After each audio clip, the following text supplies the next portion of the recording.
Greg DuckU Hobson is no stranger to online poker. He burst onto the poker scene last August when he made back-to-back first-place finishes in the Full Tilt Sunday Major, banking almost $240,000. In December of that year, he took down not one, but two events in the Ultimate Bet Online Championship.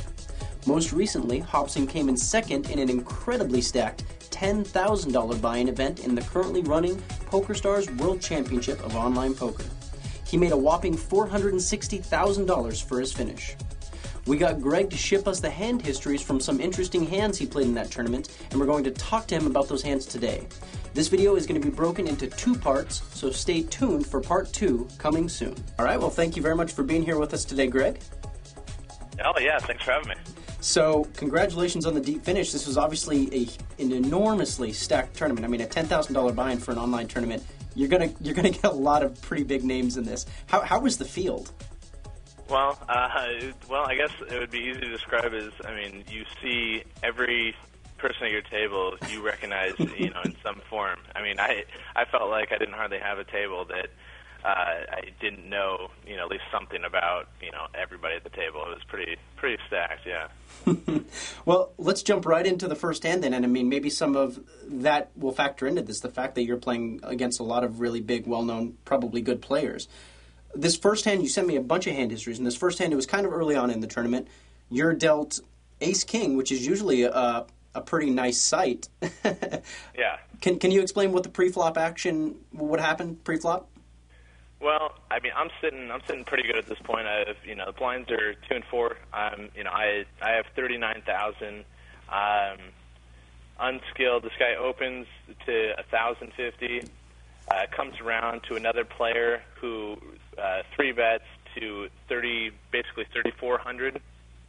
And then I'm in the blinds, and I look down at ace king, and both of them have roughly 25,000 in chips. And I don't want to play a huge pot at this point with this hand.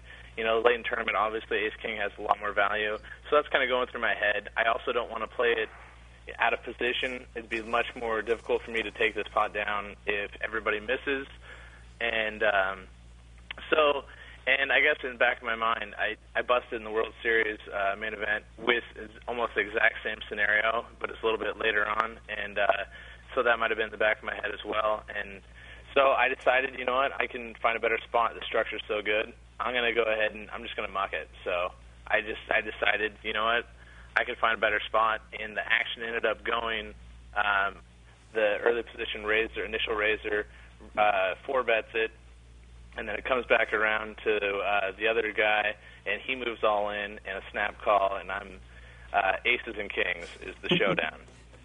So I felt like I, kind of dodged a bullet. I mean, maybe it's not that ridiculous of a fold, but at the same time, I just didn't get myself in trouble. I mean, all I lost was my small blind of 200, so. Right. Well, and you do have a good point where not only would you be out of position if you called or re-raised, but with most flops that come down, if you hit an ace or a king, which is what you're hoping to hit, obviously, they probably put you on an ace or a king, so you probably aren't even going to get paid off. So you're putting all of this investment in pre-flop and probably not going to get paid off if you hit a hand that's good post-flop. Is that basically the deal? Yeah, you're not going to, if I'm up against, another pocket pair, queens, jacks, tens, etc., I'm not going to get action. Maybe if I'm up against ace queen, and an ace comes ace high board, maybe you get action from that guy, but there's very few hands that you're going to get action with, even when I actually do connect. Right. So yeah, I mean, that's definitely another consideration in that spot. Okay. Well, let's go ahead and move on to the next hand then here. You have hand 390. It's a little bit further in the tournament. The blinds are at 1,500 and 3,000, and you end up with King Queen offsuit. And can you tell us the action pre-flop here? Yeah, so I have King Queen offsuit. Jonathan Little. The blinds are 1,500, 3,000. He raises to 8,000. Standard. And I call. I have position on him. I decide to call with King Queen, and reasoning is I don't mind seeing a flop with this hand. I also I have good chips at this point. I have 250K, and I don't mind splashing around a little bit. I don't have to be super tight. So calling here, I mean, you could consider a 3-bet against an aggressive player like him, but I decided just to call because I have position and see what happens. Well, and let's take the opposite scenario, or not the opposite, but the alternate scenario they provided where you do 3-bet.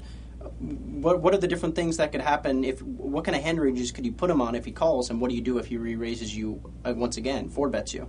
Well, it's obvious if he 4-bets, I'm folding a hand like King Queen. But the thing is, I mean, you would define your hand obviously in that scenario. But the only hands I'm really concerned with are pretty much aces, kings, queens.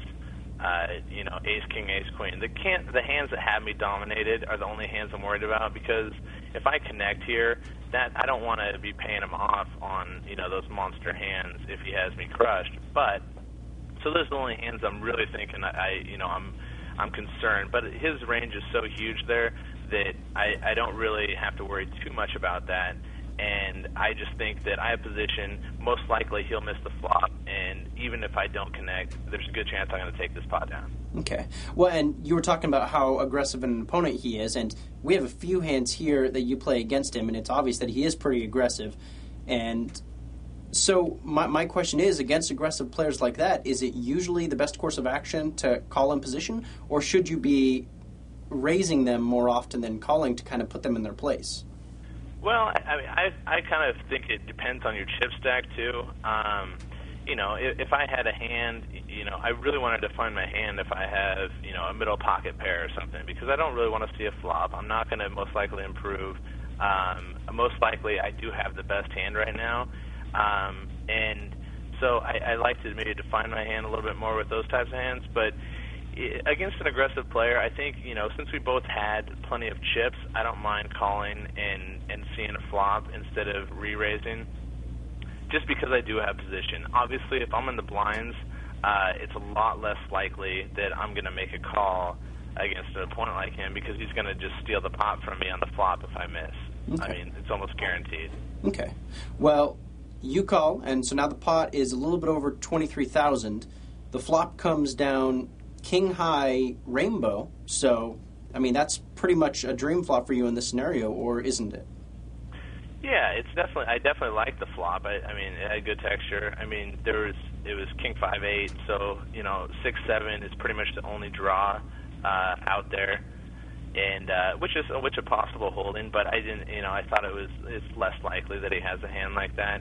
So I want to bet small in case he does have a 5-6 or a 7-8. I want to entice him into to seeing a turn card.